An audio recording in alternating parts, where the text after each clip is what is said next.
Tu viens? Allez, sors. Nos chiens et nos chats sont des carnivores. Et cela se voit rien qu'en leur ouvrant la gueule.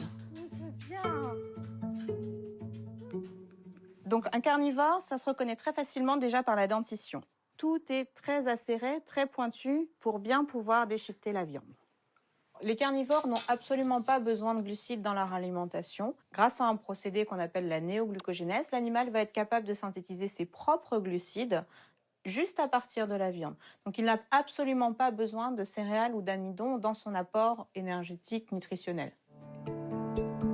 Pire, les carnivores, à la différence des herbivores comme les vaches, n'ont pas l'anatomie pour absorber des céréales en grande quantité.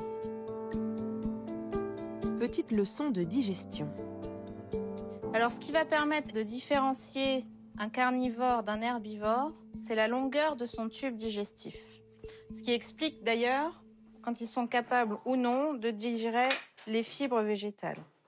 En moyenne, le tube digestif d'un carnivore représente à peu près 3 fois la longueur de son corps.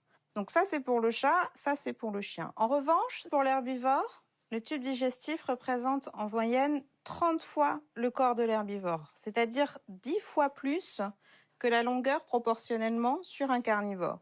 Donc vous voyez, là je peux même pas dérouler la cordelette jusqu'au bout.